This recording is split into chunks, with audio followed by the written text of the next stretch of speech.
Mais dites-moi, pourquoi est-ce que Blake Lively vient d'embaucher un ancien agent de la CIA au milieu de la bataille juridique contre Justin Baldoni? C'est ce qu'on va tenter de découvrir ensemble et vous n'êtes pas au bout de vos surprises. Blake Lively a en effet engagé un gestionnaire de crise en relations publiques ayant des liens étroits avec le gouvernement alors que sa bataille juridique avec Justin Baldoni s'intensifie. L'actrice qui poursuit en justice son réalisateur et partenaire de It Ends With Us, en fait, le propriétaire du projet, en fait, à la base, travaille depuis peu avec Nick Shapiro, l'ancien chef adjoint de cabinet de la CIA, et conseiller principal de l'ancien directeur John Brennan. Ça en fait des noms, je sais, parce qu'on n'est pas habitué à traiter avec la CIA, nous on est le FBI, tu vois. Un membre de l'équipe juridique de Blake Lively, au sein de Wilkie Ford et Gallagher, a déclaré que, je cite, l'équipe de contentieux de Madame Lively a retenu Monsieur Shapiro pour conseiller sur la stratégie de communication juridique dans le cadre du procès en cours pour harcèlement et campagne de représailles qui se déroule dans le district sud de New York. Blake Lively a donc bel et bien engagé l'ancien chef adjoint de cabinet de la CIA pour l'aider dans son procès pour harcèlement.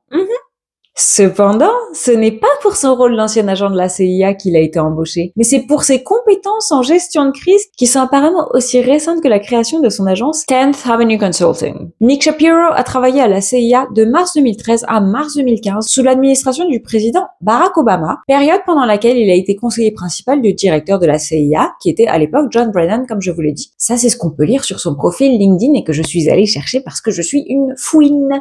Puis après avoir passé de longues années au sein du gouvernement fédéral, il a lancé en 2015 le cabinet de relations publiques de crise 10th Avenue Consulting.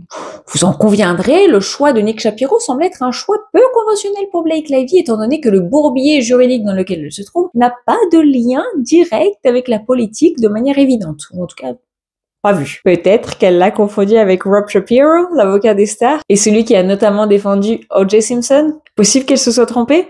Selon la biographie de Nick Shapiro, je cite, il a aidé à diriger la réponse de l'administration Obama à la pandémie de la grippe H1N1, à la fusillade de l'école élémentaire de Sandy Hook, à la marée noire du Golfe, à l'attentat du marathon de Boston, au tremblement de terre au Japon, au tsunami et à la catastrophe nucléaire de Fukushima, ainsi qu'à de nombreuses cyberattaques, violations de données, incendies de forêt, inondations et ouragans. On est d'accord, le mec il a un CV impressionnant, il sait gérer d'énormes crises politiques, voire géopolitiques, mais comment est-ce que son expérience et ses conseils vont pouvoir se dupliquer dans l'affaire Blake contre Justin? Tu vois, pour le moment j'ai un peu de mal à voir. Attention toutefois, malgré sa vaste expérience en gestion de crise, la carrière de Nick Shapiro n'a pas été sans controverse. Bon, après tout, personne ne l'est vraiment. En 2020, il faisait partie des 51 responsables du renseignement qui ont signé une déclaration suggérant que l'ordinateur portable de Hunter Biden avait les caractéristiques d'une campagne de désinformation russe, une information qui est devenue plus tard un sujet de débat politique. En même temps, je vois pas en quoi ça peut poser problème dans l'affaire Princesse Plantation contre l'Apollon grec, tu vois. Bon.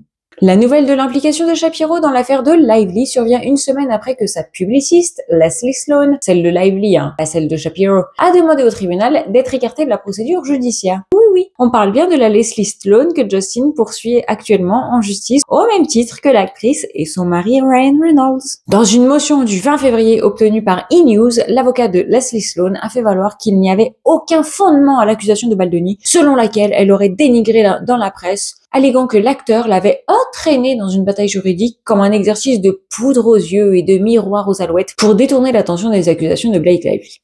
En plus de sa bataille juridique contre Lively, Baldoni a intenté une action en diffamation contre le New York Times, déposant un procès de 250 millions de dollars en diffamation, arguant que leur article l'a mal représenté. Mais ça, on y reviendra dans une prochaine vidéo. La décision de Lively de faire appel à Nick Shapiro dans son camp signale un changement dans sa stratégie juridique et de relations publiques. Nick Shapiro, qui dirige 10th Avenue Consulting, n'est pas étranger aux crises, aux enjeux élevés. Après, on est d'accord, je pense que là, le mec, il va être déçu, tu vois. Lui qui a l'habitude de gérer des gros dossiers avec derrière des énormes conséquences, il va lire le procès de Blake Lively, il va voir qu'il n'y a pas grand-chose comme preuve, il va dire, mais en fait, t'es en train de te battre pour ça? Enfin, j'ai peur qu'il soit déçu. Mais en même temps, le chèque peut lui plaire. N'oubliez pas que bien avant que Blake Lively ne sollicite l'aide de Shapiro, Baldoni avait déjà pris une longueur d'avance et des mesures pour protéger sa réputation. Parce que oui, lui, il s'est réveillé en 2024, tu vois, en août 2024 pour être précise. Il a fait appel à Melissa Nathan, une experte en relations publiques de crise, surtout connue pour avoir représenté Johnny Depp dans son procès en diffamation contre Amber Heard. Juste pour info, le cabinet de Melissa Nathan, The Agency Group, compte parmi ses clients des célébrités majeures comme Drake, Logan Paul, The Chainsmokers et plein d'autres, ce qui en fait l'un des cabinets les plus recherchés d'Hollywood. C'est bien, Blake, il t'aura fallu 6 mois de plus pour te réveiller, mais c'est pas grave, l'important c'est de se réveiller un jour. Et tu remarqueras aussi que, finalement, Baldoni, il a peut-être pas que des mauvaises idées, puisque t'es en train de prendre son plan d'action avec une autre agence. Je sais pas encore comment ils vont te défendre, mais au moins t'as pris le même chemin. Je vous rappelle également, si vous avez eu un petit trou de mémoire, parce que vous avez profité de votre week-end, que dans le cadre de sa stratégie juridique, Blake Lively a demandé l'accès aux relevés téléphoniques et aux SMS de Justin Baldoni des 2 dernières années, voire presque 3, mettant en avant le fait qu'il pourrait révéler les personnes responsables d'une prétendue campagne de diffamation médiatique contre elle.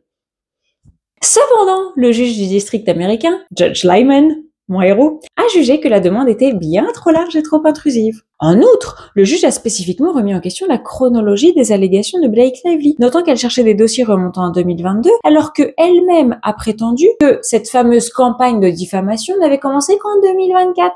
Bien que le juge n'ait pas carrément bloqué sa demande, il a demandé à Blake Lively de réviser tout ceci et de restreindre ses assignations à comparaître avant d'aller plus loin. Les deux parties étant désormais soutenues par des stratèges en relations publiques et des experts juridiques de poids, l'une est certainement très connue dans le milieu du divertissement et de l'industrie hollywoodienne, l'autre un peu moins, mais wait and see. L'affaire entre Blake Lively et Justin Baldoni est sur le point de devenir l'une des confrontations juridiques les plus surveillées d'Hollywood. À mesure que de nouveaux développements apparaissent, la nature très médiatisée du conflit est susceptible de la maintenir sous le feu des projecteurs pendant des mois. Pour notre plus grand plaisir coupable. Ou pas d'ailleurs, pas coupable, pour notre plus grand plaisir tout court. Encore une fois, Judge Lyman, mais qu'attends-tu pour avancer la date du procès? Avoue que tu veux juste nous permettre de nous amuser un peu plus longtemps. Mais toi par contre, tu vas pas tenir, je te le dis, tu vas faire un burn-out parce que Blake Lively, elle est inépuisable et inarrêtable.